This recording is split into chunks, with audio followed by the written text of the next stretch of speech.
Good evening, Young Kings. Time for your word motivation. Decided to come on this evening. I think this is one of the first times I've done it in the evening. Since the last video, a lot of things have transpired, and I was meaning to get real-time information, but real-time was just too real. So I figured I'll wait till everything kind of subsided, calmed down, and then I'll do a reflection over the last few days to a week since I've done the video. So after I did my last video, probably a day or so after that, I got a call from my mentor's daughter. Went to school with her, and that automatically alarmed me because I never interact with her other than talking with her father, and he was talking about his daughter and stuff of that nature. So when she called and left me a message, she messaged me on Facebook to give her a call. So that alarmed me right away. So it's like, okay, something must be going on. So I clicked on her profile picture, and she had a picture of her father there, and that kind of gave me indication that something bad had happened. Didn't know how serious, but I knew something was bad.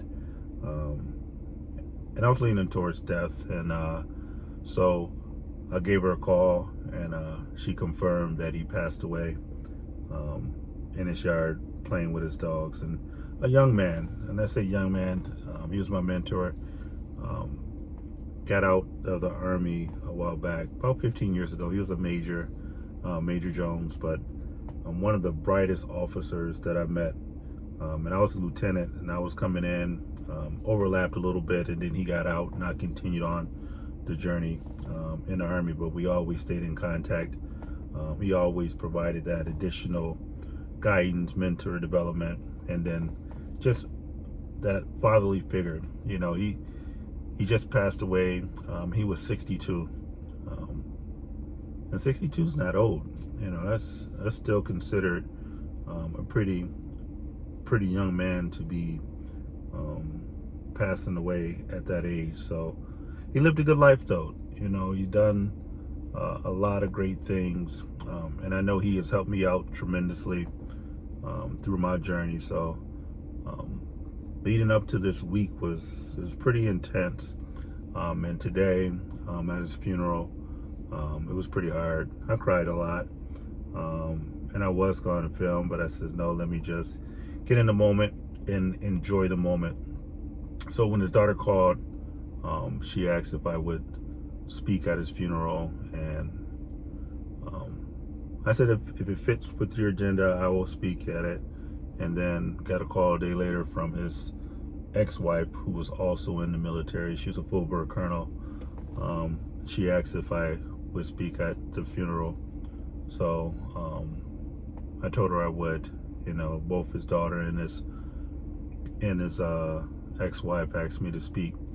But not only that, but a lot of his friends and associates and relatives were coming up to me and said he spoke so highly of you, you know, and that really touched me, because I know that last year I buried my best friend, and one of his strongest attributes was his love for me, so to speak, how he spoke of me in the absence of my presence. And that's one thing I could say about my mentor, is that he opened up and he shared his life with me. He didn't just try to portray all the things that was good.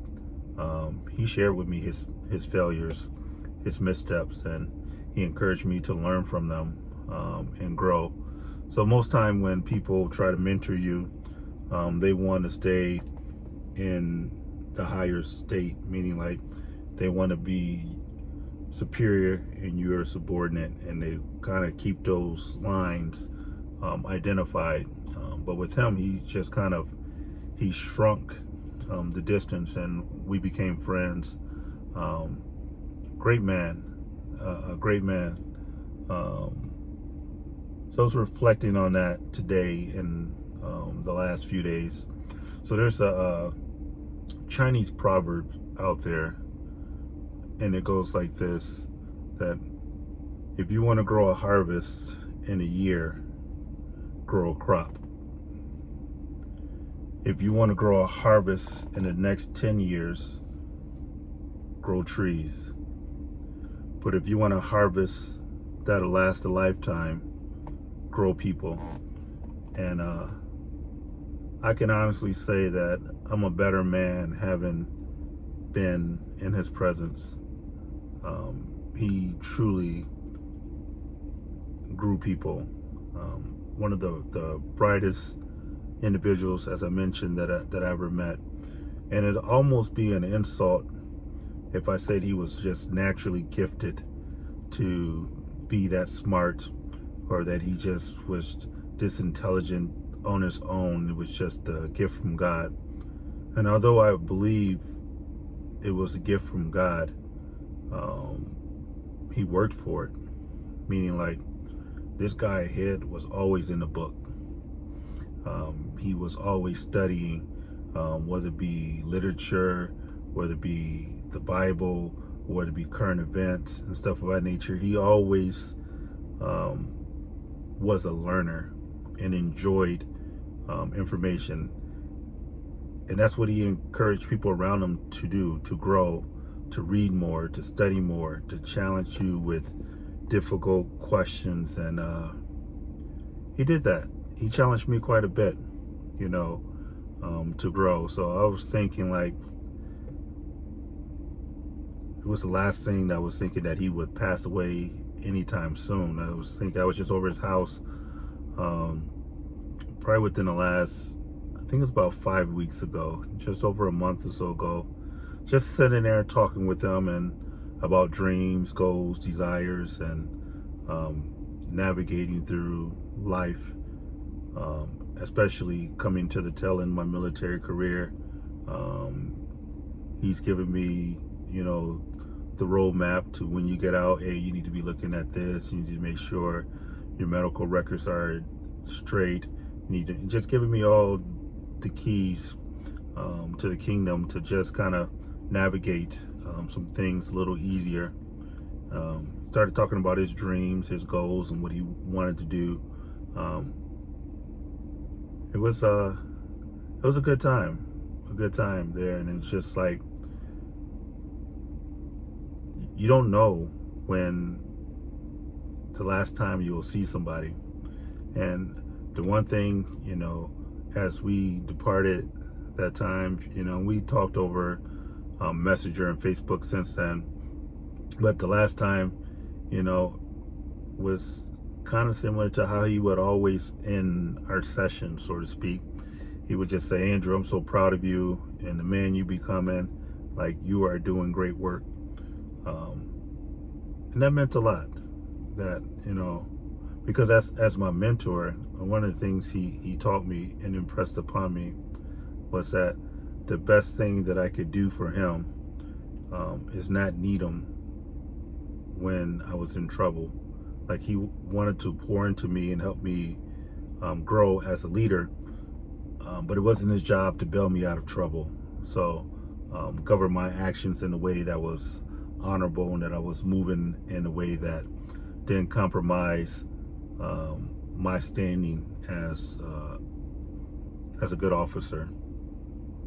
And I never had to call him for trouble. Well, not trouble as though in the military aspect, but we talked about failed marriages. He had been married a few times. So we talked about things like that, about being better stewards of our resources and stuff like that. So there was a whole gamut of things that we talked about, and kind of left me in awe. I think I'm all cried out, so I don't think I'm going to cry anymore, at least not tonight. But that's how I know that he meant so much to me, because the emotions that were moved by his passing, and the inability to reach out to him for a particular thing, or he would reach out to me and just run stuff by me and just see what I was thinking about things. And you don't find too many people like that nowadays, because people are too busy to really be concerned about you. Sometimes people will ask you how you're doing, and then before you could respond, they already moved on. They already passed you, and they're not really concerned about your response. It was just they felt obligated to say something, and the words that came out was like, "Hey, how you doing?" But they really have no intentions on finding out how you're doing. It's just filler words. But not him. He took the time. He took a pause, and not only did he listen, but then he would sit. He had a seasoned word for you. Like he was anticipating having a conversation with you, and he was intentional about his words and how he spoke them, and you always left there in a better state.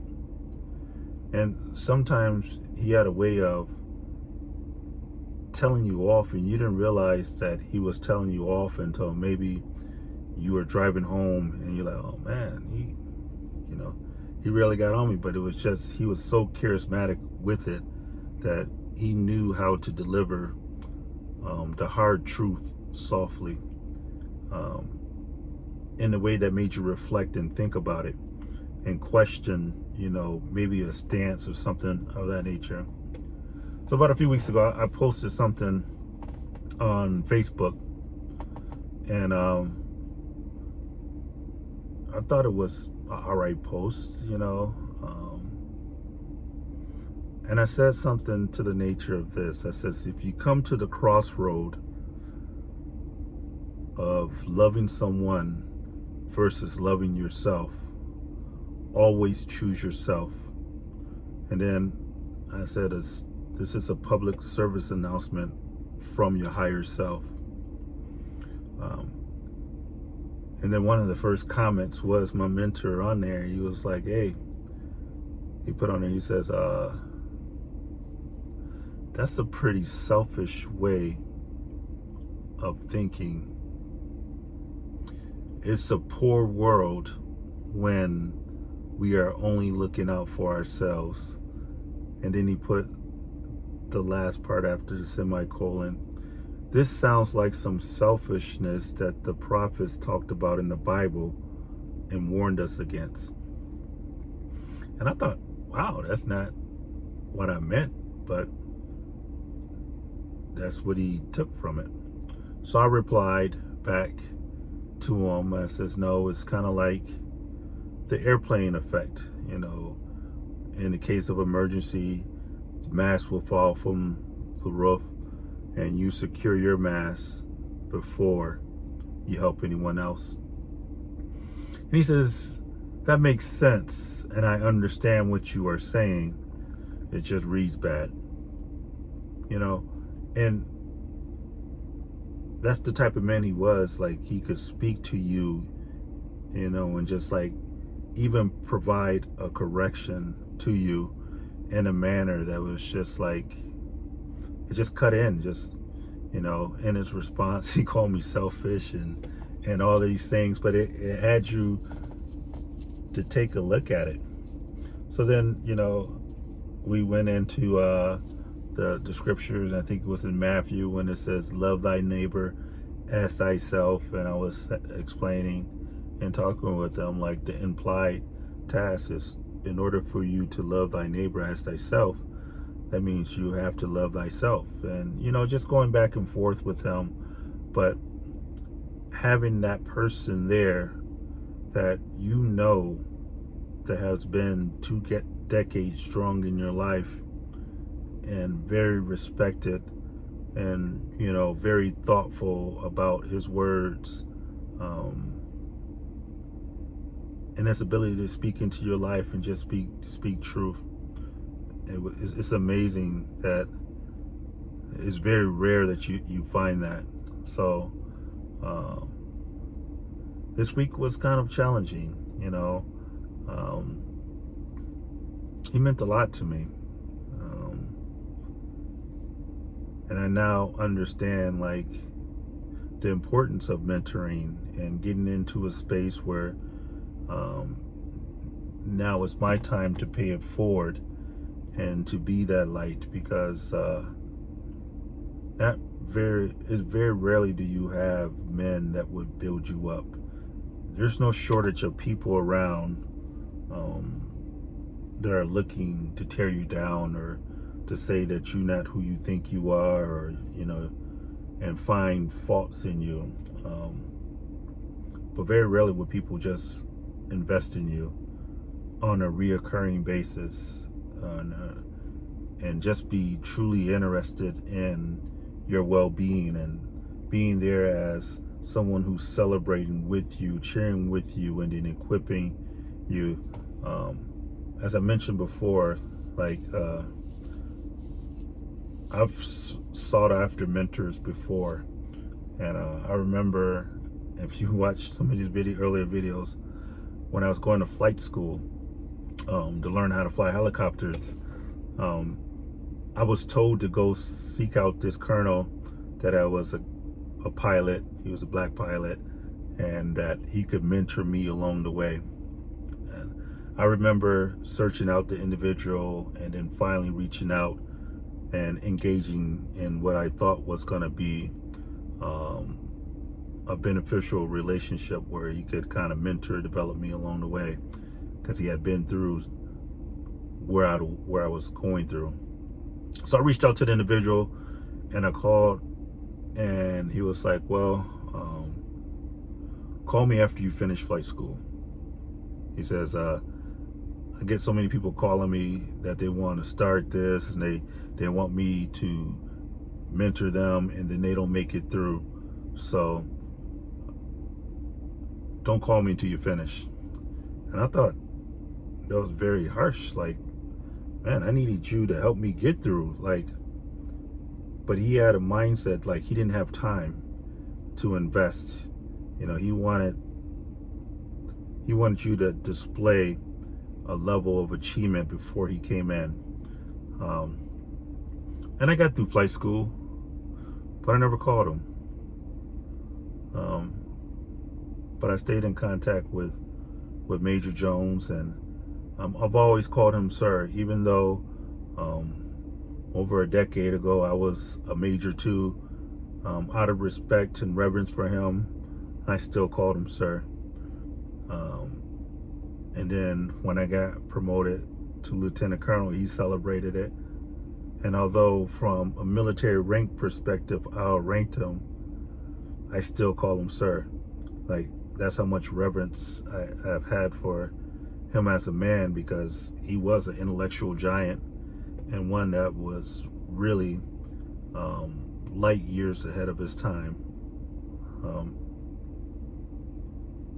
Yeah, a great individual that would, whatever he was doing, he would stop.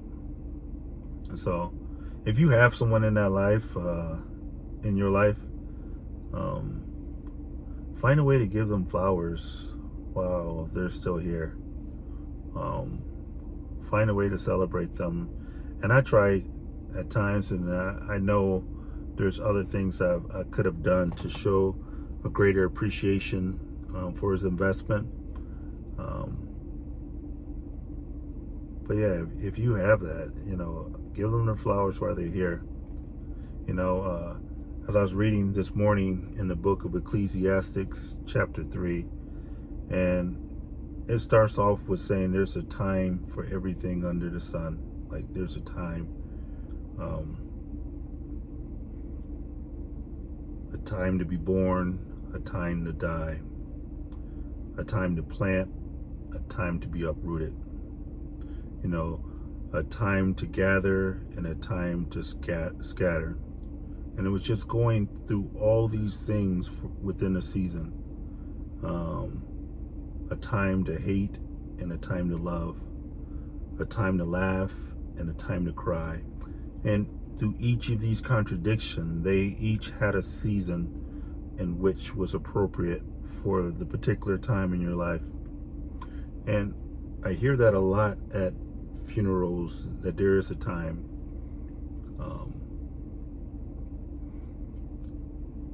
But after it goes through each contradiction, so the opposite, polar opposite of each of these things, in chapter 11, down at the bottom of that chapter 3, it starts talking about no man can fathom what God has done from the beginning to the end, and that he has placed eternity into the hearts of human. And then the author of the book, King Solomon, goes on to write that, but I know one thing, that it is good for you to be happy and to do good to others, or to do well. So in all these seasons that transpire, you will be up, you will be down. There's a time for each of those seasons. But more particular, what he was indicating is like, find your happiness and then do good. So although that may seem like it's a bit or like a roller coaster ride, what it really meant to me is, more importantly, is trust the process. Meaning that everything is not going to go good all the time. You know, and a thing, in some translations, it didn't say happy, it says joy. And I think joy, or being able to rejoice, is more appropriate, because at times happiness can be conditional, and you need good things in order to be happy at times. But joy can happen in spite of things, and you can really start enjoying and rejoicing in the fact that God is good. So, yeah, kind of lost in thought, really, because, man, he was a good man. Had 3 daughters, so he could relate to me having 4 daughters, and we talked about parenting adults and stuff like that. Just a true giant in the faith. And although he was a big man, when I say giant, I'm not talking about his size or his stature. I'm just talking about his intellect, his heart, his spirit was huge. So throughout this whatever time I have remaining, I had to trust the process, but enjoy the journey. Like, this guy had this $500,000 house on 10 acres, off a creek, and full swimming pool. And I mean, you go to his house, I mean, it was just him. And had these dogs, and you know, life is just wonderful, and you're living to the fullest one day, and then you're gone the next. And I remember when I was over there a few weeks ago, you know, he had dreams that carried past today, you know, or the date of his demise. He had dreams and ambitions that were in the future, of things that he wanted to do, that are not going to come to fruition. Yeah. But he was living today. He enjoyed his life. So although we as individuals can stay in the future, it's important to be in the present. In the book, The Alchemist, and I was just listening to that and reflecting on that throughout this week. The Alchemist was talking to a guy on his journey, and the guy was inquiring because he wanted to know about the future. And then the Alchemist was telling him, it's like, hey, if there's something good in your future, it's going to bless you when it arrives. So wait for it. And if there's something bad in your future, you knowing it now is going to make you suffer before it gets here. So just wait for it. So whether it's good or it's bad, stay in the moment. And he was like, why do you want to know the future? And the guy along the journey said, well, if there's something bad, then I want to change it. Then he's like, well, if you're able to change it, then it's not in your future anymore. So the reality of what he was trying to tell him is like, don't waste time trying to shape your future or create something that's not there yet. If it's bad or if it's good, deal with it before it comes. Because if it's good and you know about it, nothing's like going to a surprise party that you're not surprised because someone then told you it was a surprise.